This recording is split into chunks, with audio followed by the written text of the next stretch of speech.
sebenarnya kita berdoa terlebih dahulu. Bisa dipimpin oleh kedua kelas? Sama. Ya, silakan. Bismillahirrahmanirrahim. Terima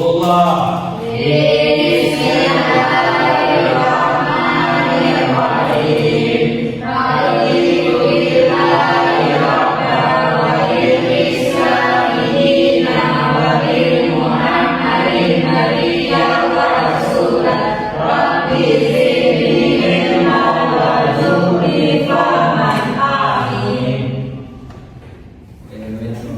Selanjutnya, adakah di sini dari anak bapak yang tidak hadir?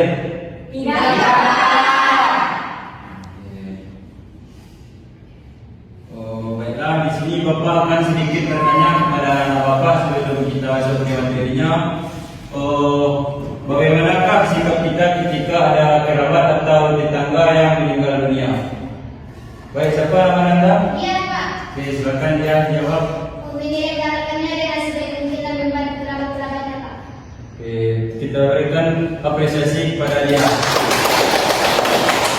Bapak, sikap kita ketika melihat kerabat atau tetangga ketika meninggal dunia, sebaiknya kita langsung membantunya untuk menyelenggarakan jenazahnya situasi baik-baiknya. Oke, mungkin di sini Bapak akan menayangkan satu video tentang materi yang akan kita bahas pada hari ini ya. Ya, Pak. Ya, Pak.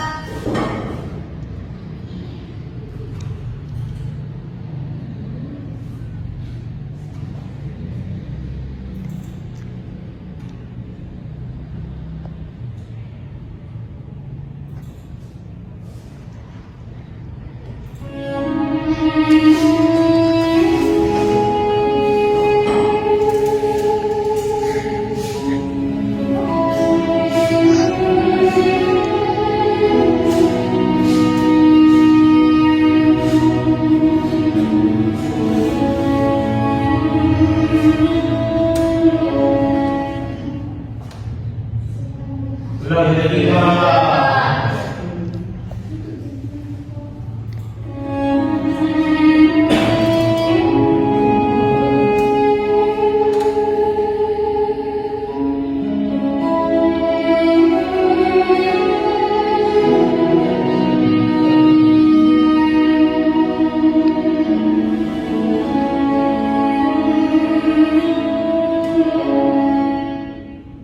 Sudah jelas kan? Baiklah anak bapak, dari video yang bapak tayangkan tadi, apakah anak bapak tahu tentang video tentang apa itu? Tahu siapa namanya? Bila, Pak. Bila, tentang video apa tadi Bila? Tentang kematian, Pak. Oke, betul. Baiklah, mungkin video yang bapak tayangkan tadi yaitu tentang penyelenggaraan jenazah. Jadi anak bapak, apakah yang dapat kita ambil dari video yang sudah bapak tayangkan tadi? Siapa namanya? Iya, Pak. Oke, pada dia apa? Yang bisa kita ambil dari video tadi bahwa kita harus mengetahui bagaimanapun kita di dunia ini tetap nanti yang akan menjadi kendaraan kita yaitu seperti yang ada di video tadi dan juga kawan dan juga kita akan buat kuburan juga, Pak. Oke, baik, kita berikan apresiasi kepada dia. Oke, baik, terima kasih ya. Mungkin selanjutnya video pembelajaran kita pada hari ini yaitu di sini siswa atau murid-murid bapak dapat mengimplementasikan tentang penyelenggaraan jenazah dalam kehidupan sehari-harinya. Di sini bapak akan menjelaskan materi kita pada siang hari ini ya tentang penyelenggaraan jenazah. Di sini bapak sudah menayangkan PPT tentang materi kita pada siang hari ini. Yang pertama yaitu penyelenggaraan jenazah itu adalah proses mengurus orang yang telah meninggal dunia sesuai dengan syariat Islam, mulai dari memandikan, mengkafani, mensolatkan dan menguburkan. Dan penyelenggaraan sholat jenazah ini hukumnya fardu kifayah. Selanjutnya itu hal yang dilakukan setelah melihat orang meninggal dunia. Yang pertama yaitu kita harus mengucapkan doa atau kalimat istirja yang berbunyi yaitu inna lillahi wa inna ilaihi raji'un. Yang kedua yaitu menutup mata jenazah. Semisalnya kita di sini melihat jenazah dalam keadaan mata terbuka tapi sudah meninggal dunia, sebaiknya kita menutup matanya dengan lembut atau dengan baik. Yang ketiga mendoakan jenazah. Kalau ada jenazah yang meninggal dunia, sebaiknya kita mendoakannya atau minta ampun kepada Allah SWT. Yang selanjutnya itu menutup jenazah dengan kain. Misalnya ada jenazah belum tertutup badannya, sebaiknya kita menutupnya dengan kain yang tertutup. Yang selanjutnya yaitu memberitahu keluarga atau kerabat terdekatnya. Misalnya ada orang meninggal, orang jauh, tapi belum diketahui oleh keluarga atau kerabatnya, sebaiknya kita terlebih dahulu memberitahu kepada keluarganya. Yang selanjutnya yaitu menyegerakan penyelenggaraan sholat jenazah seperti memandikan, mengkafani, menyalatkan dan menguburkan si jenazah. Yang terakhir itu membantu keluarga yang berduka.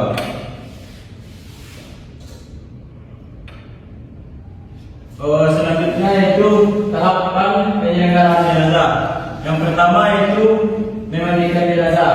Memandikan jenazah ini bertujuan untuk membersihkan tubuh jenazah sebelum dikafani. Tata caranya itu jenazah ini diletakkan di tempat yang tertutup.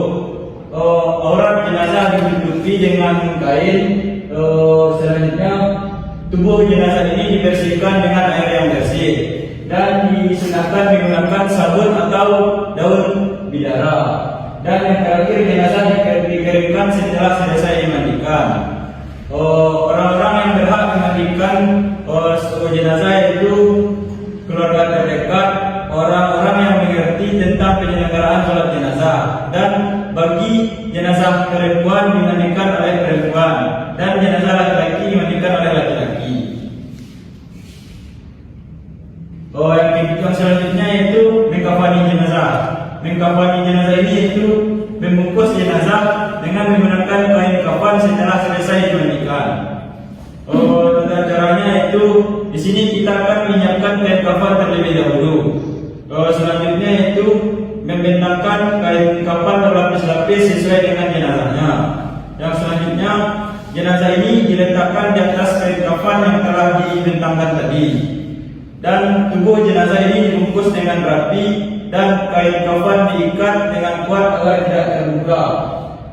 Jumlah kain kafan kalau jenazah laki-laki itu 3 lapis kain kafan dan jenazah perempuan 5 lapis kain kafan. Yang selanjutnya setelah mengkafani kita akan mensolatkan jenazah. Sholat jenazah ini yaitu mendoakan si jenazah sebelum diantarkan ke kuburan. Ketentuan sholat jenazah yaitu dilakukan dalam keadaan suci, tidak ada rukuk ataupun sujud, dilakukan dengan terdiri dari 4 rakaat. Urutan sholat jenazah yaitu takbir pertama kita akan membaca surat Al-Fatihah. Takbir kedua yaitu membaca salawat Nabi. Takbir ketiga yaitu membaca doa untuk si jenazah. Dan takbir yang keempat yaitu membaca salam. Dan yang terakhir yaitu setelah mensolatkan kita akan menguburkan si jenazah. Menguburkan ini ada tata caranya yaitu terutama kita akan membawa si jenazah ini ke pemakaman terlebih dahulu. Memasukkan jenazah ke liang lahat yang telah disiapkan. Posisi jenazah setelah masuk liang lahat yaitu menghadap kiblat. Liang lahat ini yang terakhir yang lahat ini akan ditutup dengan tanah, dan setelah ditutup itu kita akan mendoakan jenazah.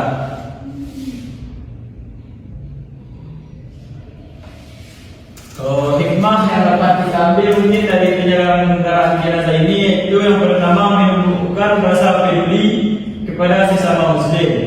Yang kedua yaitu mengajarkan sikap tolong menolong. Yang ketiga mengingatkan bahwa setiap manusia ini akan meninggal dunia. Yang keempat itu menumbuhkan rasa tanggung jawab dan kebersamaan. Dan yang terakhir itu menambahkan keimanan kepada Allah SWT. Di sini anak Bapak, di sini Bapak sudah menjelaskan materi tadi tentang penyelenggaraan sholat jenazah. Apakah di sini anak Bapak sudah paham tentang penyelenggaraan jenazah tadi? Baiklah, pada di sini sudah paham. Bapak meminta kepada anak Bapak untuk satu menjelaskan tentang penyelenggaraan jenazah tadi. Kenapa? Anda siapa namanya? Nama saya Afif, Pak. Oke, berarti boleh jelaskan materi kita yang sudah dibahas tadi. Ya Pak, kalau ada tetangga atau kerabat kita yang meninggal dunia Pak, kita tuh menyebutnya dan membaca Inna lillahi wa inna ilaihi raji'un. Dan kita sebagai seorang muslim itu wajib menjalankannya seperti memandikan, mengkafani, mensolatkan dan menguburkan Pak. Oke, baik. Terima kasih Pak. Oke, mungkin di sini anak-anak Bapak sudah lumayan bosan atau itu karena mendengar penjelasan tadi. Ya Pak. Sekarang akan nyanyi dulu ya sebelum masuk. Baik, di sini Bapak akan mencontohkan nyanyiannya ya, nanti baru kita lakukan sama-sama. Ya Pak. Baiklah, karena di sini anak Bapak sudah bosan dengan itu, di sini kita akan nyanyi terlebih dahulu biar kembali semangat. Ya. Jadi di sini Bapak akan mencontohkan nyanyinya terlebih dahulu. Kalau Bapak bilang apakah rukun Islam yang pertama, anak Bapak menjawab syahadat. Apakah rukun Islam yang kedua, anak Bapak jawab salat. Apakah rukun Islam yang ketiga, anak Bapak menjawab puasa. Dan yang keempatnya langsung ke apakah rukun Islam yang ketiga puasa, anak Bapak langsung keempat bayar zakat, kelima naik haji, pakai pesawat sambil hiu-hiu. Kita coba yang itu dulu ya. Berdiri dulu. Hiu-hiu Pak. Di sini kita akan sedikit kita nyanyi biar anak Bapak lebih semangat nanti dalam pembelajarannya. Oke. Kita mulai ya dari teman 1, 2, 3. Islam yang pertama, apakah rukun Islam yang kedua? Apakah rukun Islam yang ketiga? Puasa.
Oke, baik. Mungkin di sini anak Bapak udah semangat lagi setelah kita nyanyi sedikit tadi kan?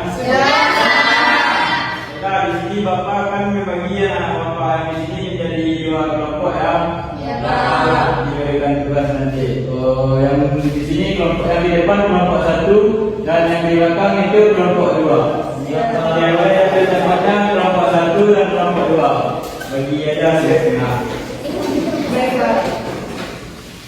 Yang dua Jadi cepat kelompok, tidak kelompok.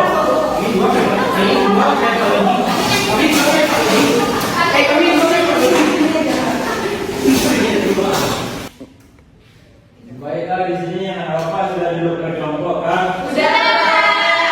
Baiklah, di sini Bapak akan membagikan ini kepada kelompoknya masing-masing ya.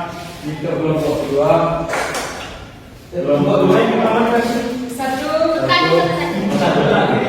Baik, di sini Bapak meminta anak Bapak membuat proyek tentang materi kita. Materinya apa sih? Materinya tentang materi yang sudah kita bahas tadi, saya sudah Bapak jelaskan tadi. Baik Pak, membuat proyek saya mungkin. Iya Pak.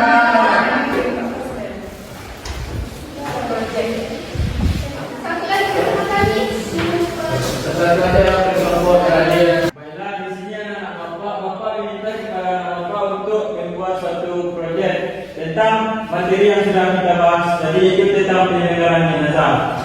Di kelompok 1 bapak diminta untuk membuat proyek tentang membuat perlengkapan apa saja yang diperlukan pada jenazah dan membuat poster tata cara memandikan jenazah. Dan di kelompok 2 di sini yaitu membuat proyek tentang mengkafani jenazah dan mensolatkan jenazah. Jadi waktunya Bapak kasih selama 10 sampai 15 menit. Dibuat saya kira mungkin ya. Memandikan jenazah. Mensolati sama mengkafani. Coba satu ini.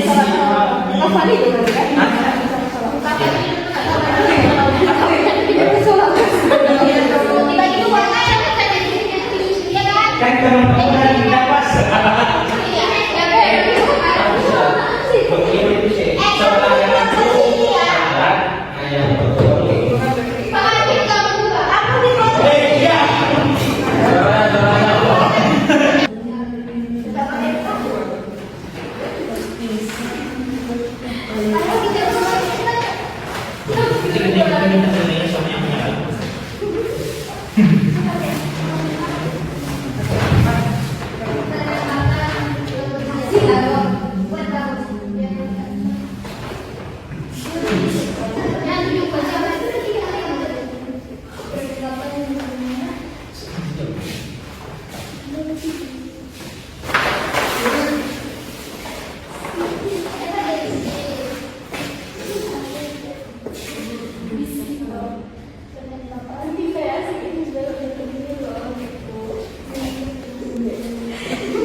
Iya, fans ya. Dia anak laki-laki.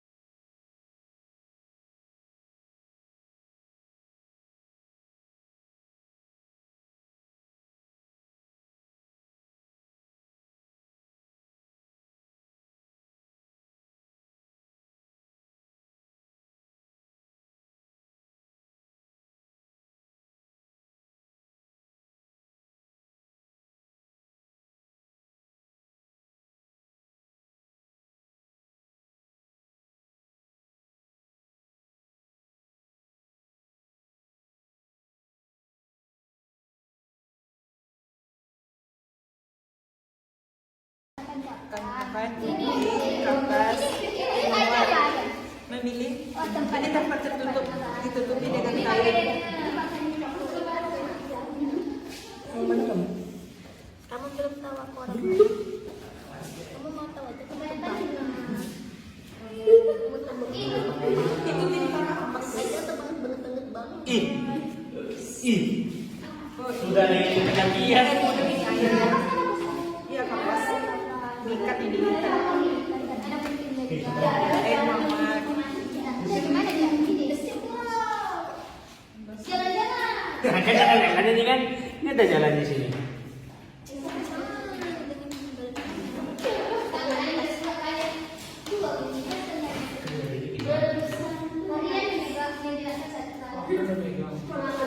Kita udah bikin 2 kali ini.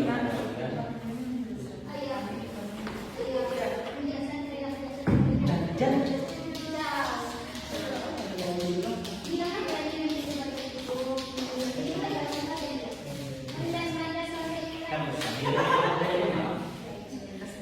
tahu Pak kalau ada ini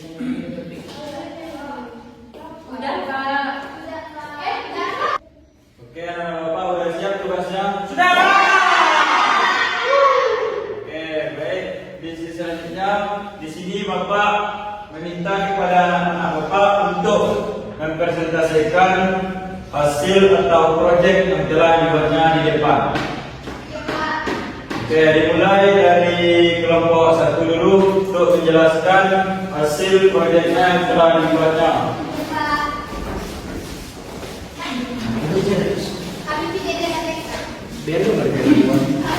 Silakan kelompok 1 untuk menjelaskan. Assalamualaikum warahmatullahi wabarakatuh.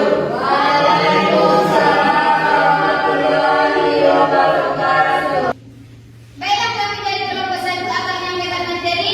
Yang pertama akan disampaikan oleh Rian. Baik, saya menyampaikan program kampanye dalam pengurusan jenazah. Yang pertama yang perlu disertai itu adalah kain kafan yang dilihat di depan, silahkan. Kemudian gunting.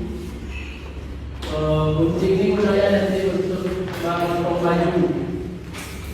Kemudian ada kapas, kemudian ada air mawar. Air mawar ini untuk pengharum. Itu mungkin selanjutnya disampaikan kemudian. Baik, seterusnya yaitu tata cara memandikan jenazah.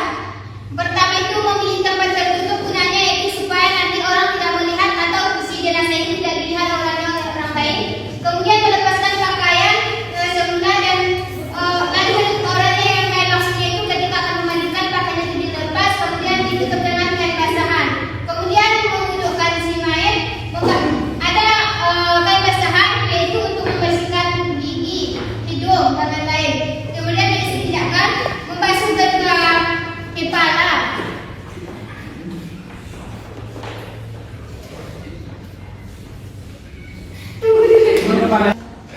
Dan yang terakhir, terakhir itu ada gayung dan juga berbaris. Gayung ini untuk membasuh seluruh tubuh dari sebelah kanan dan juga nanti yang sebelah kiri. Kemudian yang terakhir dari kapur atau pewangian di akhir seperti itu teman-teman. Nah, jadi di sini kami ada kata-kata motivasi. Kata-kata motivasinya ini, jangan terlalu bangga dengan hidupmu, akan tiba waktunya tubuhmu dimandikan oleh orang lain sementara kamu tinggal doa hafiz. Sekian, terima kasih.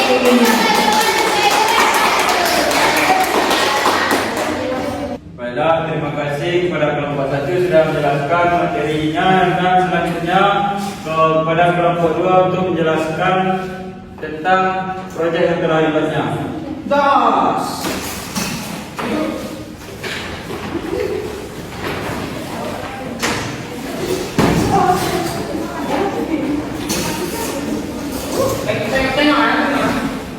Banyak isi daripada ini. Mau? Bersih, mau? No, baik,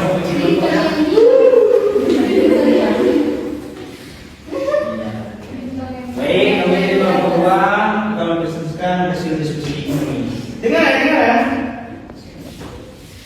Baiklah, di sini pertama saya akan menjelaskan yaitu yang tentang langkah tadi. Nah, langkah pertama yaitu kita harus mempersiapkan langkah untuk tadi seperti kain kafan, kapas, dan wangi-wangian. Nah, langkah kedua yaitu membentangkan kain kafan berlapis-lapis. Kalau perempuan yaitu 5 lapis, sedangkan untuk jenazah laki-laki berjumlah 3 lapis. Setelah itu, langkah ketiga, jenazah diletakkan di atas kain kafan secara terentang. Setelah itu, tubuh jenazah dibungkus dengan rapi. Yang selanjutnya, kain kafan diikat agar tidak terbuka. Nah, selanjutnya akan dijelaskan oleh Mafia. Selanjutnya mensolatkan. Jadi sholat jenazah itu dilakukan untuk mendoakan jenazah. Yang pertama itu ada urutan langkah sholat jenazah. Yang pertama itu takbiratul ihram yang membaca Al-Fatihah. Takbir kedua membaca salat Nabi, dan takbir ketiga membaca doa untuk jenazah, dan takbir keempat membaca doa untuk keluarga yang ditinggalkan. Adapun ketentuan untuk sholat jenazah ini yaitu dilakukan dengan berdiri, dilakukan empat takbir, dan tidak ada ruku dan tidak ada sujud, serta dilakukan dalam keadaan suci. Ada pula kata motivasi dari kami. Ingat mati bukan berarti takut hidup, tetapi biar tidak menyia-nyiakan hidup. Dengar dia.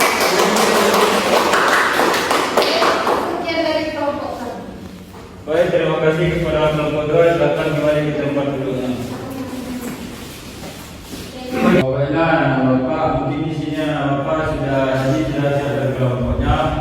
Di sini Bapak akan sedikit bertanya kepada anak Bapak, apakah anak Bapak sudah dapat memahami dan mengimplementasikan dalam kehidupannya sehari-hari? Bapak akan bertanya kepada anak Bapak tadi, pertanyaannya tentang apa saja tadi tata cara tentang penyelenggaraan salat jenazah. Jadi dari tata cara penyelenggaraan salat jenazah itu ada takbir yang pertama. Takbir pertama itu kita membaca surah Al-Fatihah, takbir kedua itu kita membaca shalawat Nabi, takbir ketiga itu kita membaca doa untuk jenazah, takbir keempat itu kita membaca doa untuk keluarga yang ditinggalkan, kemudian dilanjut dengan salam. Oke, baik. Di sini masih adakah anak Bapak yang ingin menambahkan? Kita berikan apresiasi kepada dalam. Mungkin Bapak akan bertanya kepada salah satu lagi siswa Bapak di sini, kepada Anda, siapa namanya? Mela. Di sini Bapak akan bertanya kepada Mela, yaitu kenapa penyelenggaraan jenazah ini disebut fardu kifayah? Disebut fardu kifayah karena apabila satu saja orang muslim yang menyelenggarakannya, maka gugurlah kewajiban bagi umat muslim lainnya untuk menyelenggarakan jenazah. Oke, terima kasih kepada Mila. Kita berikan apresiasi. Baiklah, setelah pembelajaran ini, adakah di sini anak Bapak yang dapat menyimpulkan pembelajaran kita pada siang hari ini? Siapa nama Anda? Iya, Pak. Oke, pada dia berikan kesimpulan tentang materi pembelajaran kita pada hari ini. Baiklah, terima kasih Pak. Jadi kesimpulan materi kita hari ini yaitu tentang penyelenggaraan jenazah, yang mana dalam penyelenggaraan jenazah itu adalah fardu kifayah, yang mana jika dilakukan oleh sebagian orang maka gugurlah kewajiban dari muslim yang lainnya yang ada di kampus tersebut. Nah, dalam penyelenggaraan jenazah ini ada 4 tahapan. Yang pertama ada memandikan, mengkafani, menyolatkan, dan menguburkan. Nah, jadi dari pelajaran ini kita bisa mengambil pelajaran atau motivasi bagi kita bahwasanya di dalam kehidupan ini kita jangan berbangga dengan apa yang kita punya, karena semewah-mewahnya rumah yang kita miliki, nanti tempat beristirahat terakhir kita juga adalah kuburan. Semewah-mewahnya kendaraan yang kita miliki, pada akhirnya kita akan dibawa dengan keranda. Semewah-mewahnya baju berjuta ataupun beribu ataupun bermiliar yang kita beli, pasti pada akhirnya akan kapan. Jadi tetaplah berbuat baik dan jangan kita terlalu membanggakan diri. Kita tidak tahu kapan jenazah itu akan tiba. Oke, baik, terima kasih ya. Kita berikan apresiasi. Yaitu tentang pembelajaran kita pada siang hari ini, yaitu tentang penyelenggaraan jenazah. Penyelenggaraan jenazah ini adalah fardu kifayah dan yang wajib dilakukan oleh semua umat muslim kalau ada yang meninggal dunia. Tata cara penyelenggaraan jenazah ini tadi mulai dari memandikan, mengkafani, menyolatkan, dan yang terakhir itu menguburkan. Mungkin di sini anak Bapak dapat memahami tentang pembelajaran kita tadi dan dapat mengimplementasikannya dalam kehidupan sehari-hari. Mungkin sekian pembelajaran kita pada siang hari ini. Kita bacakan hamdalah.